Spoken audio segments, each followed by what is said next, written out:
Bonjour à tous, salut Phil. Salut Simon, comment vas-tu? Bah aujourd'hui ça va très bien, écoute. Tu sens extrêmement bon. C'est fort dommage que vous ne puissiez pas le sentir. On va bientôt essayer de faire un format de vidéo olfactive comme ça. Mais merci, ça me touche. Ça me met de bonne humeur et aujourd'hui une autre chose me met de très bonne humeur. C'est que l'on va vous parler dans notre format spécial Seven Wonders de Seven Wonders Duel. La bataille.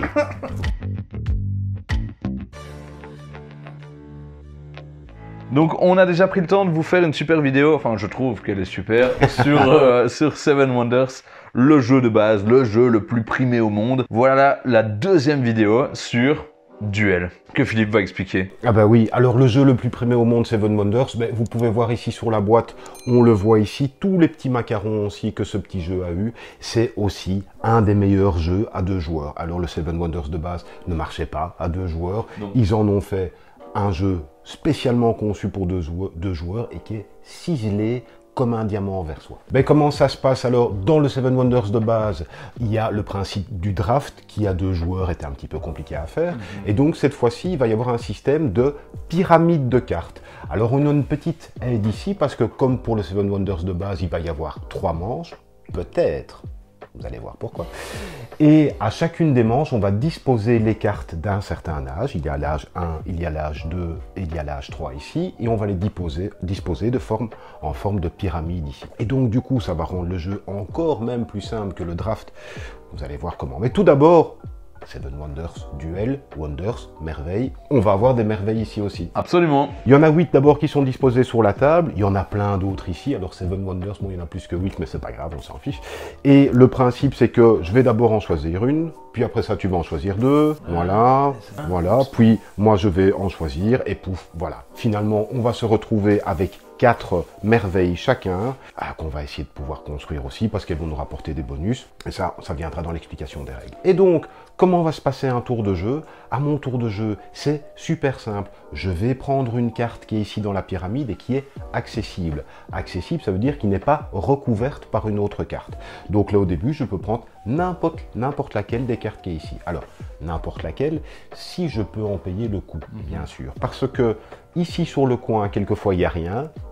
Super, je prends la carte. Dorénavant, j'ai une carte ressource. De cette ressource-ci, c'est l'argile, je crois.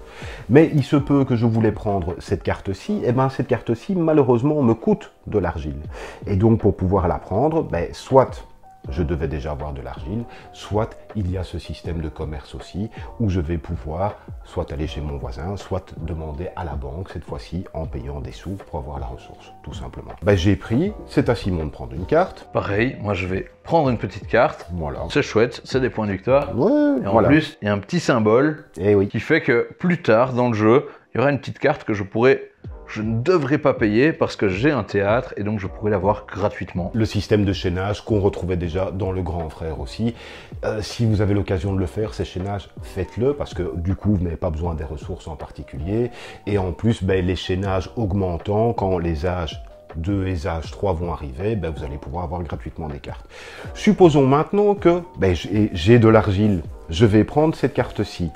Première conséquence que ça, c'est que ça va libérer celle-ci, que nous allons découvrir maintenant. Et donc Simon pourrait la prendre, mais pas gratuitement, ça coûte un sou. Et voilà. Alors on a des sous au début de la partie. Oui. J'ai oublié de vous préciser ça, on en a, on ne part pas avec rien. Les ressources, ça va nous permettre d'acheter des cartes de nouvel âge ici, ou de l'âge 3, ou pour construire mes merveilles ici. Vous voyez que sur chacune des merveilles, il y a des symboles, il va falloir que je cumule. Il ne faut jamais payer les cartes. Les cartes, on les garde ad vitam. Ouais.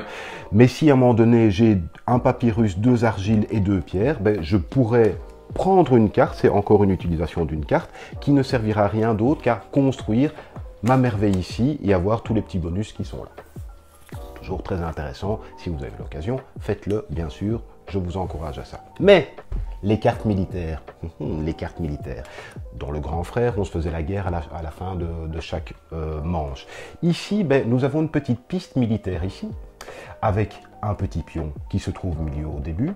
Mais chaque fois qu'un joueur va jouer une carte militaire, là pour l'instant c'est un bouclier, mais vous verrez qu'il peut y en avoir avec 2 ou 3 boucliers, et bien là, j'attaque donc Simon, donc le pion se rapproche de Simon ici.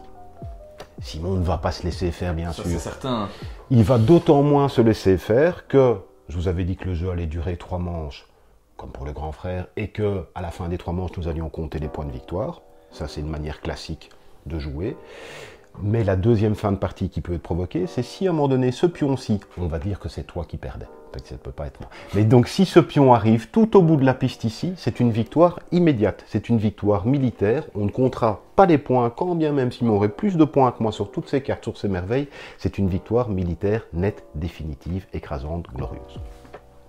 Première façon. Et donc, je vous engage aussi à faire attention à ça. Vous ne pouvez pas vous dire, bah, je vais le laisser faire, moi je vais faire une autre tactique. Ben non, on est continuellement amené à se battre sur cette piste. En train de bouger ce pion, d'autant plus que quand on avance, pif, j'arrive ici, hop là, je fais perdre 2 sous à Simon, pif, j'arrive ici, je fais perdre 5 sous à Simon.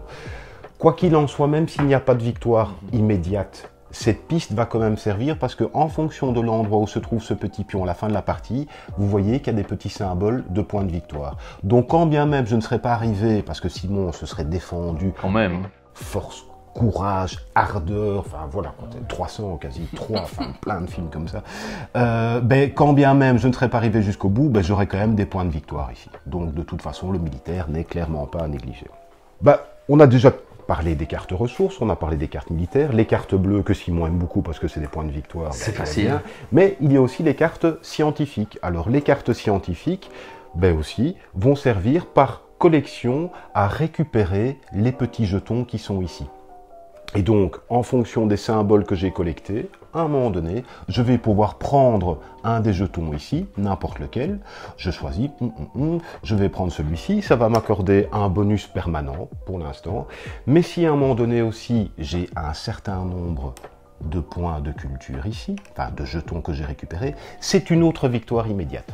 On va dire que c'est toi qui as eu cette victoire. Merci, ça me touche. Voilà, moi ça a été la guerre, toi ça a été la culture. C'est vraiment dès qu'on a un certain nombre de symboles scientifiques, et des symboles scientifiques, on peut justement aussi les récupérer sur ces jetons-ci, eh bien, c'est une victoire scientifique, parce qu'il n'y a pas que le militaire dans la vie, il faut aussi se casser les méninges, et donc ça permet aussi d'arrêter directement la partie et de crier haut et fort sa victoire. Et donc même chose que pour le militaire, ne laissez pas quelqu'un engranger les cartes scientifiques, parce qu'à un moment donné, je verrai qu'il te manque peut-être un symbole là-bas, je vais le prendre quand bien même ça ne me servirait pas à grand-chose. C'est là toute l'interaction qu'il y a dans le jeu aussi, c'est que je ne peux pas me contenter de rester à faire mes petites constructions ici, je dois veiller à ce qu'il n'y ait pas de victoire immédiate de la part de mon adversaire, et néanmoins ami Simon, mais adversaire d'un soir pour duel ici. C'est vrai qu'il faut toujours être vigilant, il faut toujours regarder, c'est bien d'avoir sa stratégie, mais elle doit toujours être remise en cause en fonction des cartes qui tombent. Quand vous prenez une carte, vous allez la prendre pour vous.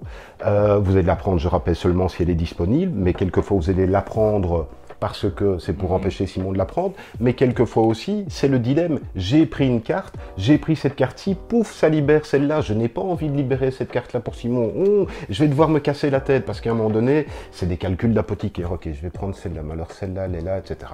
C'est fabuleux, c'est ciselé, j'aime bien ce mot ciselé, donc je le répète, mais c'est très très impressionnant comme il a pu être retranscrit en un jeu à 2 joueurs qui ne marchait pas avec les mécaniques du jeu Seven Wonders de base, comme ceci a réussi à être un des meilleurs jeux à 2 qui peut exister, à part Pierre, Papier, Ciseaux, qui je crois trône au-dessus de tous les jeux à 2 joueurs, mais dans les jeux de société moderne en tout cas, Seven Wonders Duel est un pur bijou, qui tient en une demi-heure, 20 minutes, un quart d'heure quand je gagne en militaire, 10 minutes quand Simon gagne en scientifique. Il y a plein de configurations. Peut-être que la première partie va prendre 3 quarts d'heure. Et de nouveau, c'est comme dans la version de base, on retrouve un petit feuillet pour nous aider à calculer les scores à la fin de la partie. Ça va tout seul, on fait le compte, on se dit « Ah, c'est génial, ah, je le rattrape, ah non, il passe au-dessus ». Il y a des extensions qui existent, oui. Le jeu peut facilement s'en dispenser, mais si on veut renouveler, alors bon, moi j'ai fait des centaines de parties et je m'en lasse pas, mais si on veut renouveler l'expérience, découvrir d'autres possibilités, d'abord Panthéon, ensuite Agora, les deux ensemble si on veut vraiment se casser la tête, mais voilà, c'est un petit bijou pour 2 joueurs. Déjà tel quel, effectivement, c'est quasiment inépuisable. On aime bien être un petit peu challengé, et donc Panthéon et Agora vont encore plus étoffer le jeu. Alors ça ne sert à rien de commencer directement avec tout ça si vous ne connaissez pas le jeu. Tenez-vous-en à ceci dans un premier temps, mais je suis persuadé que si vous aimez bien ça et que comme Simon vous avez fait 100 parties ou comme moi vous en avez fait 2500, parce que je suis plus vieux, non. Eh ben vous passerez peut-être aux 2 autres extensions, Panthéon dans un premier temps, Agora, même si on peut les... Ouais, tout à fait. De toute façon. Et voici les explications de Seven Wonders Duel. J'espère que tout a été le plus clair possible pour vous. À nouveau, s'il y a des questions, que ce soit en magasin, que ce soit dans les commentaires, vous n'hésitez pas, on est là pour répondre à tout ça. Il y a déjà eu une vidéo sur le Seven Wonders de base, le grand frère dont j'ai souvent parlé, mais il y a une vidéo qui est déjà sortie, n'hésitez pas à aller la voir avec les petites références. Il y a encore une autre vidéo qui va ou qui est déjà sortie, parce que on ne sait pas quand vous regardez tout ça, sur Seven Wonders Architect, qui, vous le verrez, est très très bien. Absolument. On commence à jouer. On est parti pour une bonne partie. On vous Voilà. salue. Merci à tous. À bientôt.